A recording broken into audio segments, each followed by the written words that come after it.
Muito boa tarde. Estamos iniciando a nossa aula de Direito Previdenciário para os nossos candidatos e candidatas ao exame da Ordem do Brasil. Hoje nós estudaremos Seguridade Social. É uma aula bastante magna para o aprendizado dos nossos candidatos ao exame da ordem. Eu vou fazer a minha apresentação. Eu sou o professor Evilásio Vitorino de Castro Assunção, sou professor de Direito desta disciplina, Direito Previdenciário ou Seguridade Social. Também eu exerço o exercício da advocacia. Eu sou advogado e estamos aqui juntos para aprendermos um pouquinho desta disciplina que é requisito essencial para o exame. A nossa proposta da OAB explicada tem como finalidade a preparação dos nossos candidatos e das nossas candidatas ao exame da ordem. Para você que tem interesse em obter conhecimento de todas as nossas aulas que compõem o edital de provas do exame da ordem, nos acompanhe através do escritório de advocacia, Evilásio Assunção. O endereço eletrônico é https://evilasioassuncal.adv.br, ou então clique com seu celular através do QR Code que está aparecendo aqui na telinha da sua TV. Então, eu desejo a todos uma boa sorte. Bem, iniciaremos a cadeira dessa aula magna de hoje, Direito da Seguridade Social, com a sua denominação. Alguns autores da área da Previdência Social continuam a entender que o direito previdenciário, ou atualmente direito da Seguridade Social, ainda faz parte do direito do trabalho. Isso se justifica por quê? Porque a Constituição de 1946, através do artigo 157, lá prescreve a Constituição dos Estados Unidos do Brasil, de 1946, no seu artigo 157, previa a legislação do trabalho e da Previdência Social obedecerão nos seguintes preceitos, além de outros que visem a melhoria da condição dos trabalhadores. Isso era uma dúvida que existia até a promulgação da Constituição de outubro de 1988. Por quê? Porque essas duas legislações, apesar de ser hoje distintas, está bem clara na nossa Constituição Federal de 1988, ainda existia um resquício da proteção do trabalhador com relação à previdência social. Naquela época, havia alguns autores que defendiam essa corrente. Mas, com a Constituição Federal de 1988, o legislador constituinte originário separou definitivamente, reservando-se um capítulo dentro da ordem social que eu aconselho os nossos candidatos e as nossas candidatas a lerem, que vai do artigo 193 até 204, onde ali está nitidamente definido, pacificado, que o direito previdenciário ou seguridade social não tem mais relação com o direito do trabalho. É claro, como nós aprendemos na academia, que todos os ramos do direito, não só direito previdenciário, direito do trabalho, penal, constitucional, todos têm interdisciplinaridade entre esses ramos do direito. O direito do trabalho, ele faz parte também, dentro desse bojo de entendimento, do direito previdenciário. Por quê? Porque no artigo 7º da Constituição Federal de 1988, lá vai tratar sobre os direitos fundamentais do trabalhador, do empregado, dentro desse compêndio de rol de direitos, protege o empregado, protege o trabalhador, o obreiro, que tem toda uma legislação a seu favor. Isso nós vamos estudar com mais afinco lá no direito do trabalho, quando nós estaremos ali aprendendo a consolidação das leis do trabalho, famosa CLT.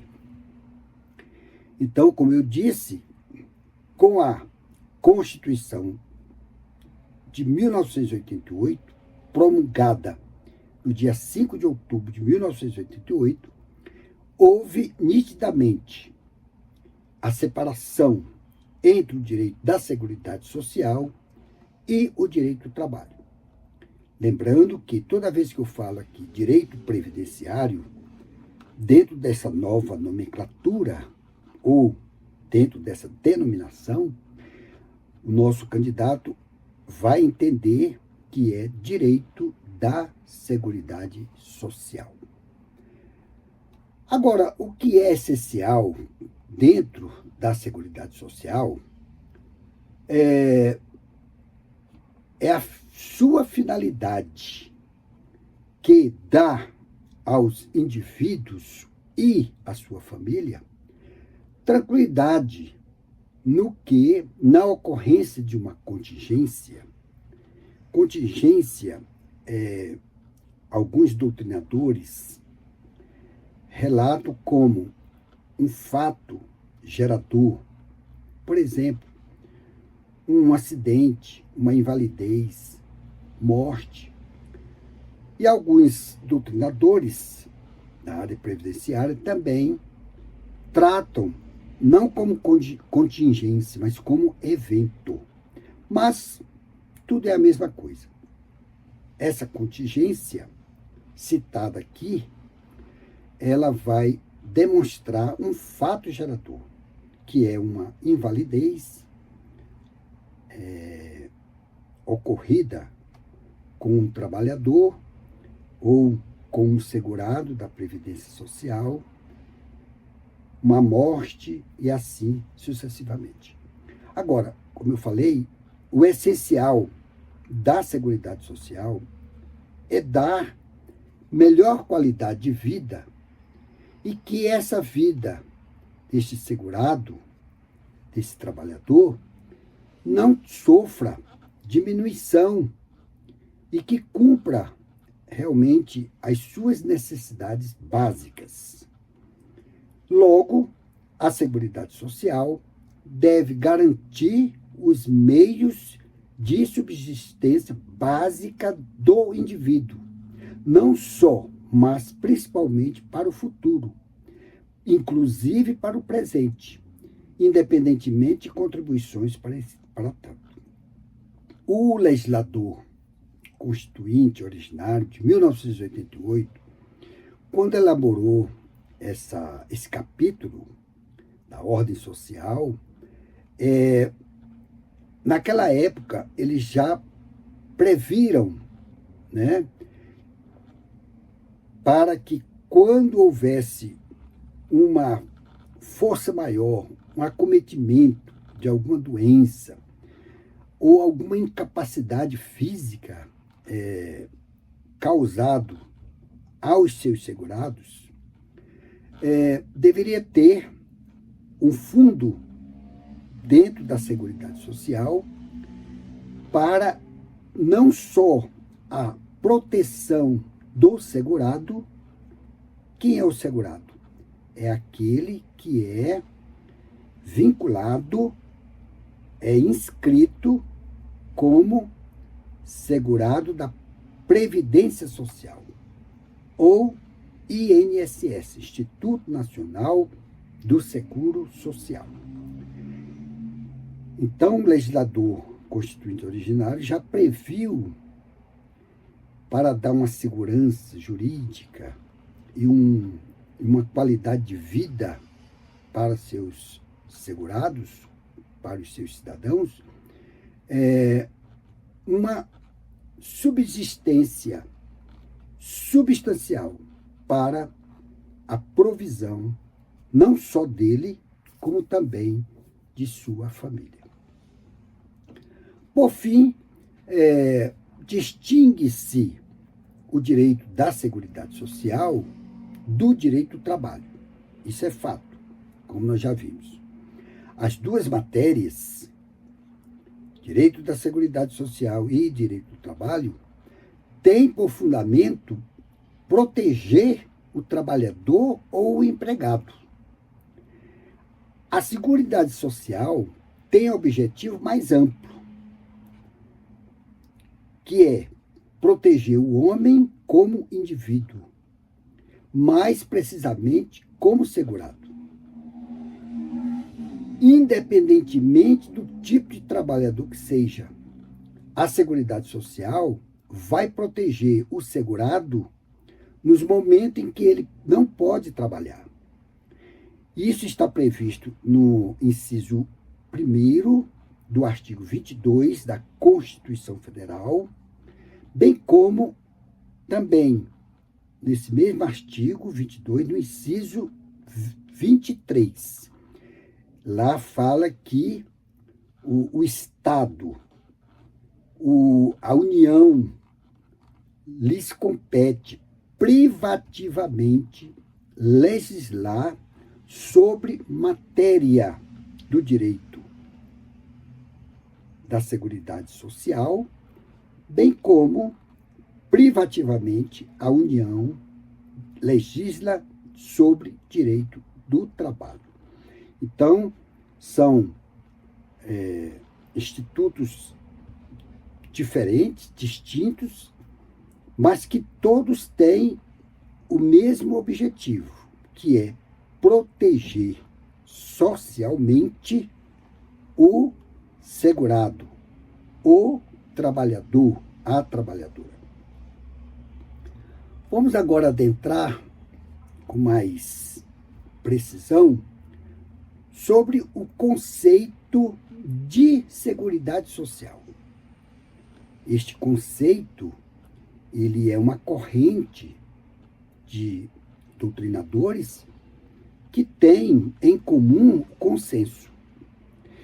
E, dentro deste conceito da Seguridade Social, nós trazemos aqui o conceito do nosso autor, que no final da aula eu estarei dando a fonte, a bibliografia. Então, na visão deste autor, ele diz o seguinte, que Seguridade Social é um conjunto de princípios, de regras e de instituições destinado a estabelecer um sistema de proteção social aos indivíduos contra contingências. Nós já sabemos o que é contingência, eventos. Eu citei no artigo anterior, no parágrafo anterior, pode ser um evento morte, uma incapacidade temporária ou um acidente e etc. Que os impeçam de prover as suas necessidades pessoais básicas e de sua família, integrado por ações de iniciativa dos poderes públicos e da sociedade, visando assegurar os direitos relativos à saúde, à previdência e à assistência social. Vamos estar aqui dissecando um pouco sobre esse conceito. O conceito nos traz à mente de que o conceito de Seguridade Social é regulado por vários princípios. Onde é que estão esses princípios? Na Constituição Federal, em leis específicas que tratam sobre a Previdência Social, de regras, de instituições para estabelecer a proteção social dos indivíduos. Isso é que é importante. Todas essas regras, normas, princípios são voltadas na proteção social dos indivíduos, dos cidadãos. Para, quando houver um fator de força maior, esses segurados estarão protegidos por um regime dentro do ordenamento jurídico. E quem pode contribuir, ainda dentro desse conceito, para essa proteção? Os poderes públicos.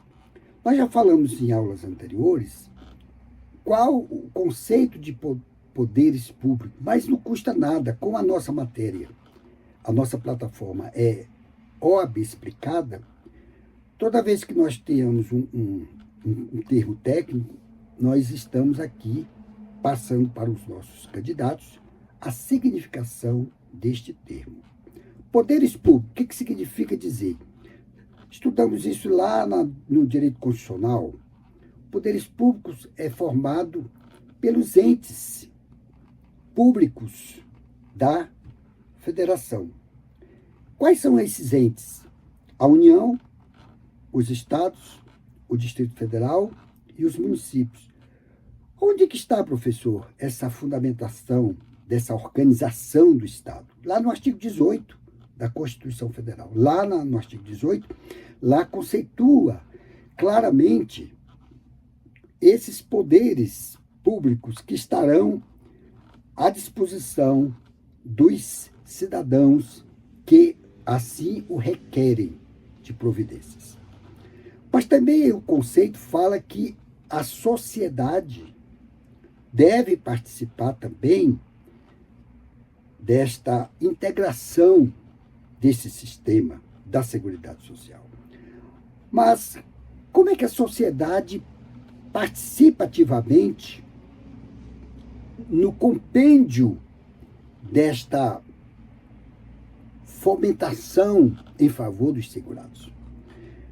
Bem, a sociedade, quando eu falo aqui a sociedade civil, ela participa dessa Seguridade Social através da contribuição obrigatória de seus empregados, de seus funcionários. Também as empresas participam dessa integração através de contribuições sobre a folha de pagamento dos seus empregados, através dos empregadores, através dos gestores, que são os responsáveis por essa integração. Também temos outras contribuições da sociedade. Por exemplo, a sociedade pode ajudar a fiscalizar, através de seus órgãos competentes, sobre essa regulamentação e disposição com relação a esses recursos destinados aos segurados, através de conselhos, ouvidoria e outros. Temos também o objetivo dentro desse conceito para que todos esses recursos estejam voltados principalmente para a saúde, que é dar qualidade de vida aos cidadãos, a previdência, que é garantir subsistência adequada, e assistência social, que dentro dessa área de assistência social vai acolher, através dos órgãos competentes, aquelas pessoas que não têm renda e que também não têm como sobreviver. O governo, através da União, Estado, municípios, eles vão destinar uma renda mensal, vitalícia, àqueles portadores de idade superior a 65 anos, como nós já estudamos lá no direito constitucional. Então, é muito importante o conceito da Seguridade Social para com os cidadãos, porque esses órgãos integrantes que compõem esse rol exemplificativo de mudanças, de trazer valoração aos seus cidadãos, aos seus segurados, ele, através dos governos, não só o governo federal, eles dão qualidade de vida a esses cidadãos. Dentro desse conceito da Seguridade Social, nós temos duas importantes leis que compõem o conceito da Seguridade Social. Nós temos, primeiramente, a Lei 8.212, de 1991, que trata da organização da Seguridade Social dentro do plano de custeio. Essa lei orgânica é muito importante que o nosso candidato leia com muita atenção esta lei. Ela vai tratar sobre o plano de custeio. Como é que funciona o plano de custeio? Através das contribuições obrigatórias, através da filiação, através da contribuição facultativa, em favor do fundo do INSS. E temos também uma lei muito importante que complementa essa lei orgânica da Lei 8.212, de 91, que é a Lei 8.213, também de 91, onde ela dispõe sobre os benefícios da Previdência Social. Como nós já vimos, os benefícios da Previdência Social, ele tem um rol exemplificativo. Quais são esses benefícios, professor? Aposentadoria por morte, aposentadoria por tempo de serviço, auxílio diversos, auxílio acidente, auxílio reclusão para quando o segurado é preso, e outros institutos que nós iremos estar aprendendo ao longo da nossa cadeira. É importante que dentro dessa regulação, o poder executivo, quem é o poder executivo? Nós já estudamos isso, é um dos poderes da República Federativa do Brasil.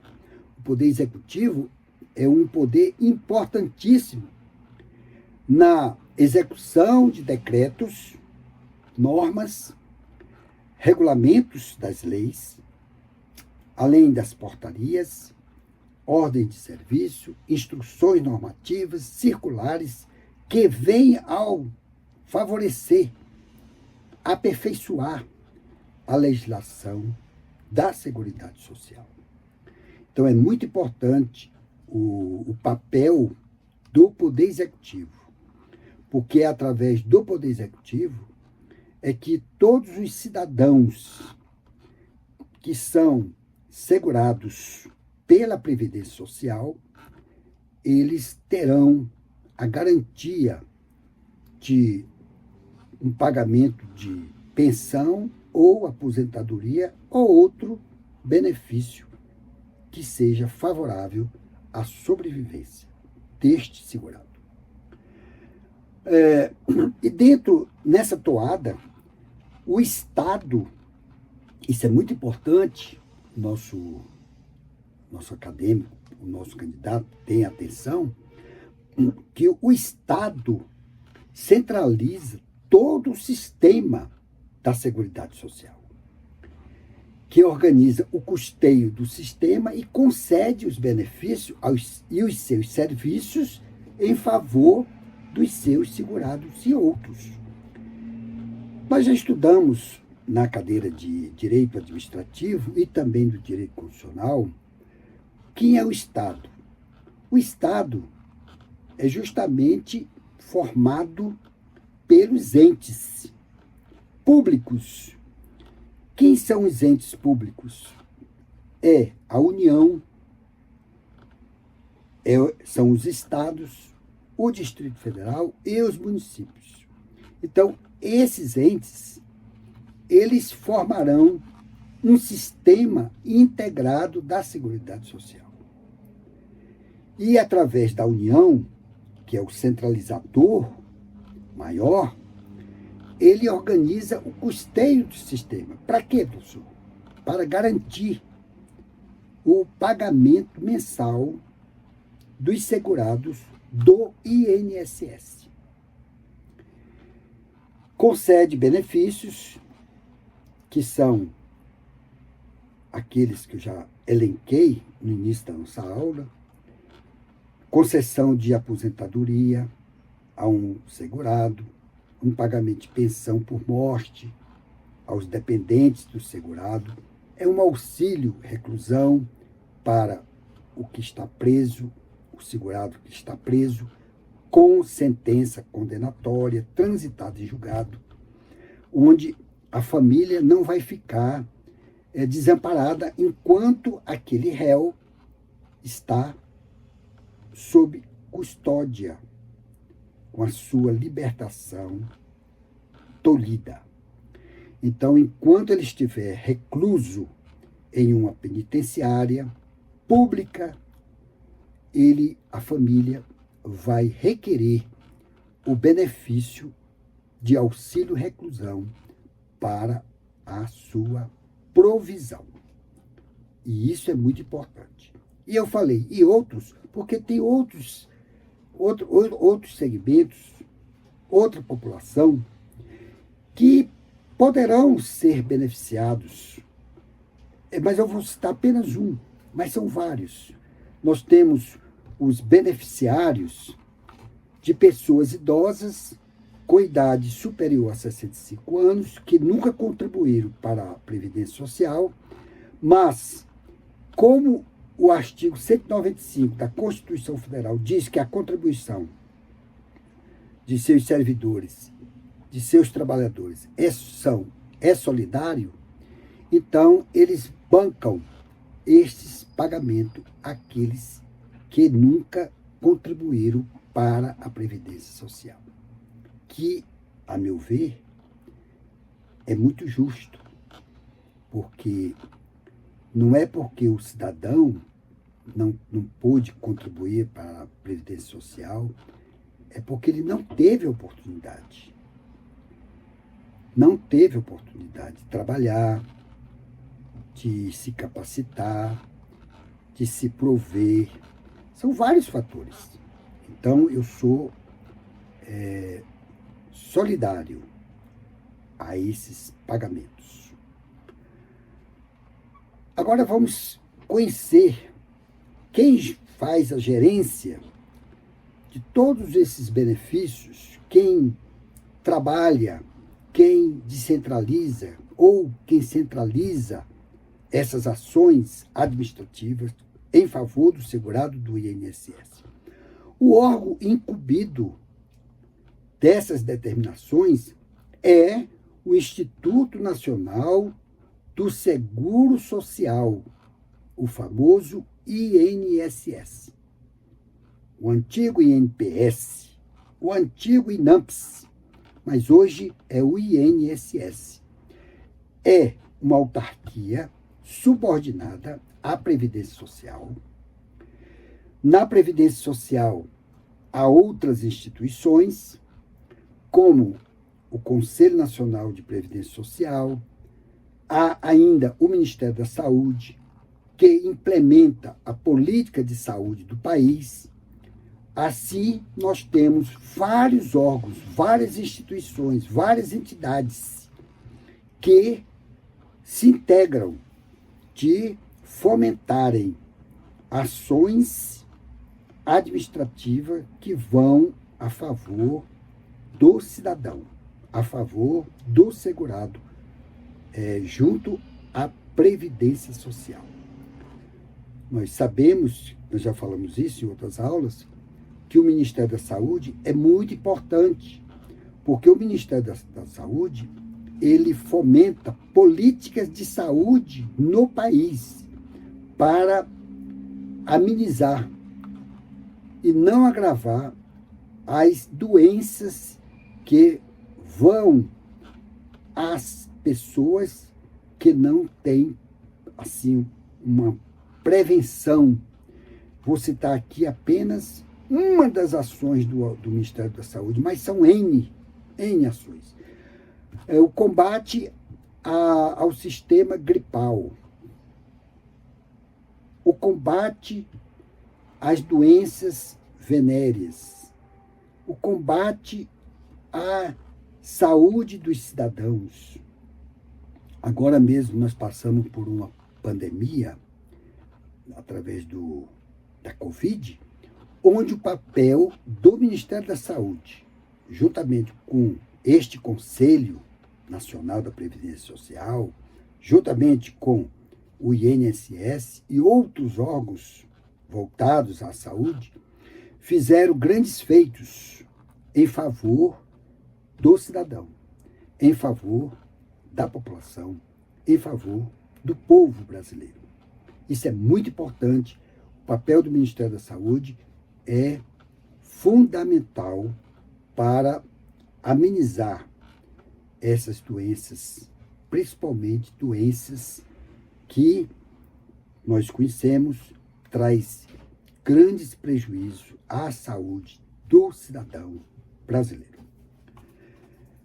É importante se destacar que não é apenas o poder público que participa do sistema da Seguridade Social, mas toda a sociedade, por intermédio de um conjunto integrado de ações de ambas as partes envolvidas.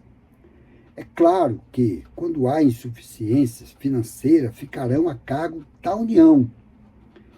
Porém, isso não desnatura a participação de todos os cidadãos. Como eu falei anteriormente, não devemos esperar somente pelo poder público.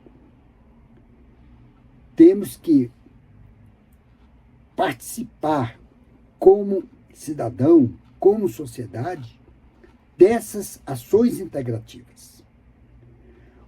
Agora, quando há falta de recursos, aí sim o poder público tem um papel fundamental de destinar recursos financeiros suficientes para bancar a saúde pública. Isso está lá no artigo 195 da Carta Política, Constituição Federal, onde no seu artigo 195 ele declara o Constituinte originário, que diz o seguinte: artigo 195, a Seguridade Social será financiada por toda a sociedade de forma direta e indireta, nos termos da lei. Como é que funciona isso? Através da sua contribuição obrigatória e sua filiação obrigatória ao sistema da Seguridade Social. Isso é muito importante porque antes da Constituição Federal de 1988, essa participação direta e indireta da sociedade era muito tímida. Muitas pessoas não se filiavam ao regime geral do regulamento da Previdência Social. Ficavam à margem. Preferiam não pagar, preferiam não contribuir para a Previdência Social. Hoje não. Hoje o próprio sistema integrativo, com os avanços da tecnologia, por exemplo, no Ministério do Trabalho e Emprego, nós já temos a carteira profissional digital, que o empregado, ao ser admitido em uma empresa, ele já se integra automaticamente ao sistema tecnológico da empresa, que está interligado com os ministérios do Trabalho, Ministério da Previdência, Ministério da Ação Social, e assim vai indo, para que eles possam ter mais efetividade de reconhecer dos seus direitos previdenciários. E, como já falei nas aulas anteriores, esses direitos estão esculpidos no artigo 5º da Constituição Federal. Não só no artigo 5º, no artigo 6º, 7º, 8º, 10º, e assim sucessivamente. Então, são direitos e garantias que o Estado, através de seus órgãos ministeriais, promovem essa facilidade dessa filiação à contribuição à Previdência Social. Já estamos chegando no final. Eu só queria destacar aqui que no artigo 201 da Constituição Federal de 1988, prescreve o seguinte: a Previdência Social será organizada sob a forma do regime geral da Previdência Social, de caráter contributivo e de filiação obrigatória. O que isso quer dizer? Que você, cidadão, você só vai usufruir desses benefícios gerados na Previdência Social se você contribuir. Se você for filiado obrigatório. Dá um exemplo, professor. Você terá o direito a se aposentar se você efetivamente contribuiu. Eu tenho muitos problemas, que muitas pessoas me procuram. Professor, doutor, mas eu nunca contribuí para a Previdência. Eu posso requerer a minha aposentadoria? Digo, não. Mas por quê? Porque a lei constitucional, contido na Carta Maior, diz claramente, lá no seu artigo 201, que a Previdência Social, que é essa Previdência Social? Isso nós já falamos. É prescrita na Lei 8.212 e também na Lei 8.213 de 1991, que lá prescreve que uma é para custeio, uma é para arrecadar e a outra para conceder. Então você só vai poder se aposentar pela Previdência Social se você tiver contribuído. Se houver contribuição ficta ou fictícia ou inexistente, jamais o gestor vai conceder esta autorização para você ser aposentado. A Constituição é bem clara. Tem caráter contributivo, filiação obrigatória. Então, só quem vai poder se aposentar pela Previdência Social ou por outros institutos ou por outros órgãos, por exemplo, tem órgãos da União, por exemplo, a Câmara, Senado, tribunais superiores, eles aposentam, não necessariamente não precisa ser o órgão do INSS, mas é pelo próprio órgão. Mas por quê? Porque no artigo 248 da Lei 8.112 de 1990 já previa isso. Lá no artigo 248 da Lei 8.212, lá fala sobre o pagamento das aposentadorias pelo próprio órgão. Claro que são recursos da União, que compõe o orçamento geral da União. Isso é fato. Mas nós vamos estudar isso lá no direito financeiro, quando nós estivermos estudando a lei número 4.380 de 64. 4.320, lei 4.320 de 1964, onde lá nós vamos estar estudando esses recursos oriundos desses órgãos que eu falei.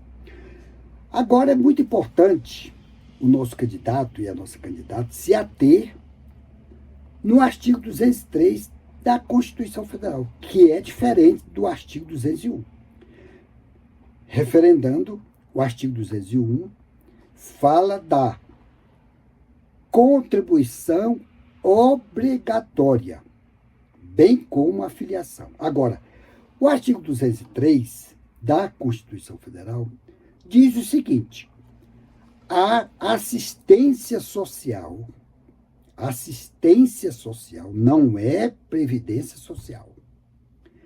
A assistência social será prestada a quem dela necessitar. Olha que importante. Independentemente de contribuição à Seguridade Social.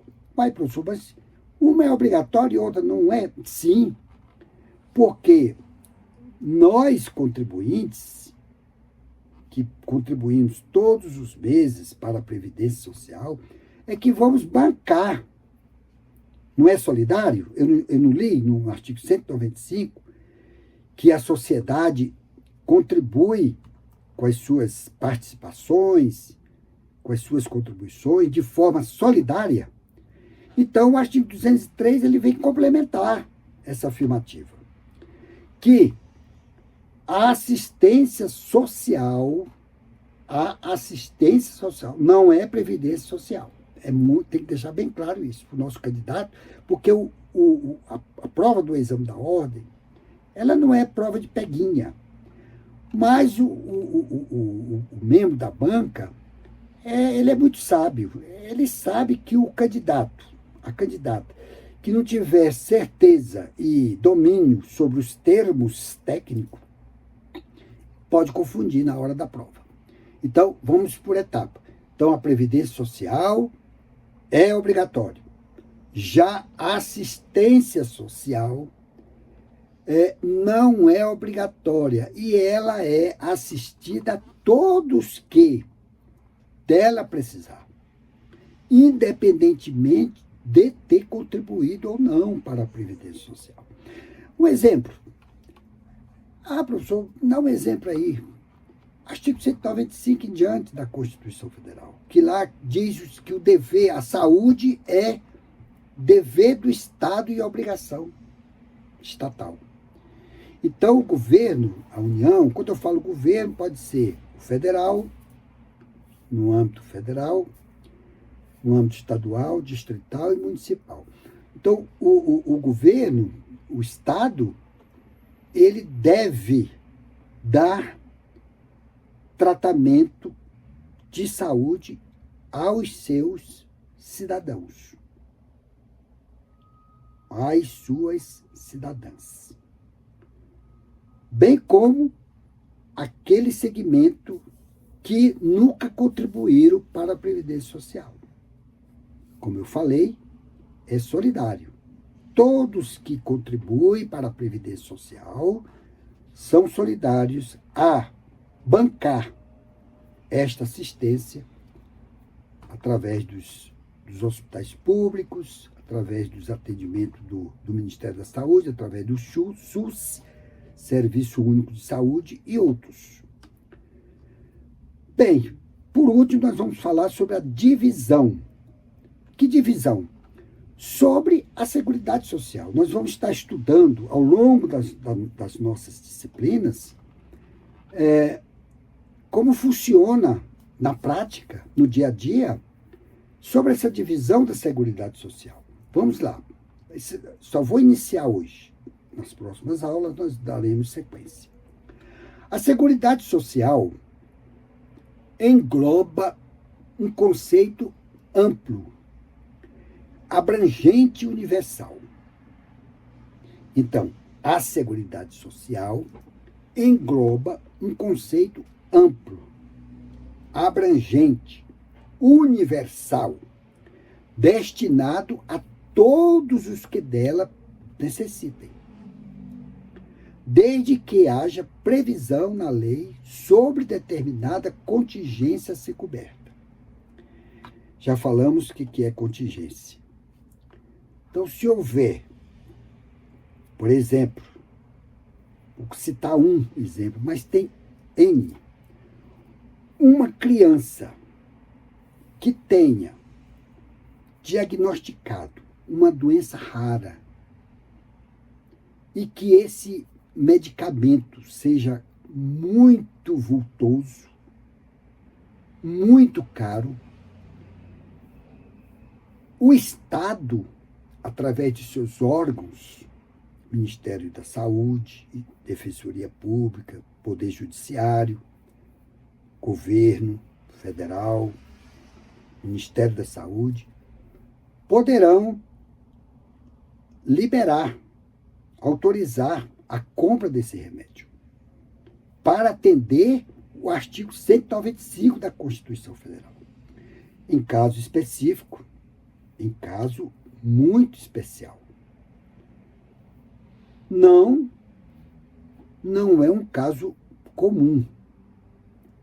Você viu que eu li que quando houver essa contingência, vai se verificar se tem condicionado, destinado recursos financeiros para cobrir tal tratamento, para cobrir tal remédio. Isso vai ser analisado no caso concreto. Mas o importante é que a Seguridade Social, através de seus órgãos, estarão atentos a atender a esta demanda. Bem, na verdade, o gênero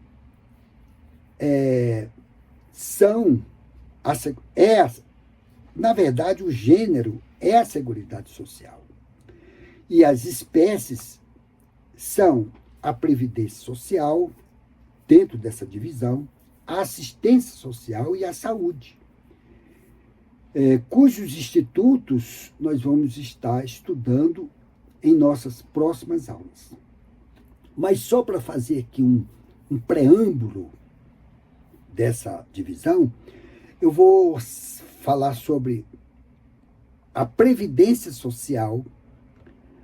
Vai abranger, em suma, a cobertura de contingências decorrentes de doença, invalidez, velhice, desemprego, morte, proteção à maternidade, mediante contribuição, concedendo-se aposentadorias, pensões, etc. Então, na Previdência Social, como nós já estudamos, existem aquelas duas leis, que uma é para obter recursos, que é a Lei 8.212, que é o custeio, é a lei orgânica da Previdência Social, e a Lei 8.213, que vai conceder, deferir essas contingências.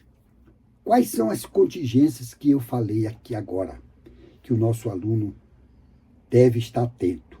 São as contingências que eu falei, as principais, mais recorrentes, são as doenças, invalidez, velhice, desemprego, morte, proteção à maternidade e assim sucessivamente.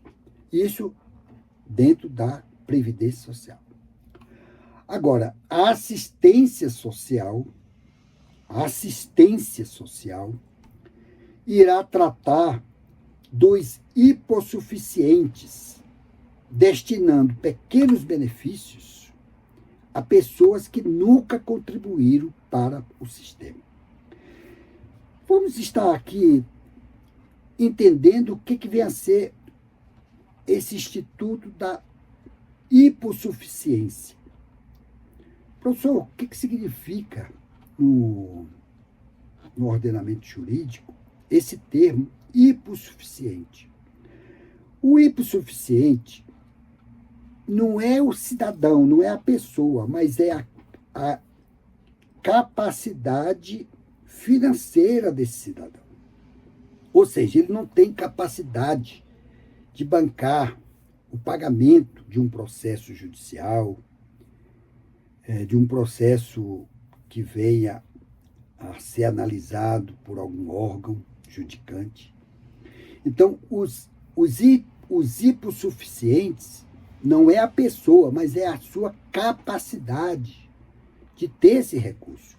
Por isso que a Lei 1060, é uma lei antiga, mas está pleno vigor, a Lei 1060/1950, ela fala da incapacidade financeira do hipossuficiente.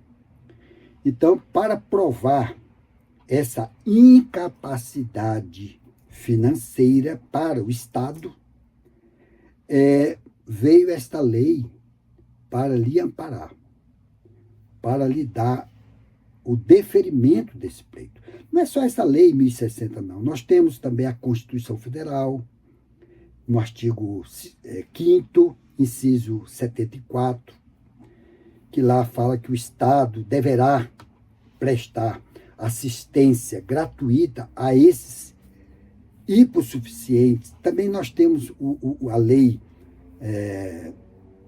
13.105 de 2015, nos artigos 98 em diante, que fala sobre que o Estado deve dar essa garantia dessa assistência gratuita a esta pessoa considerada hipossuficiente.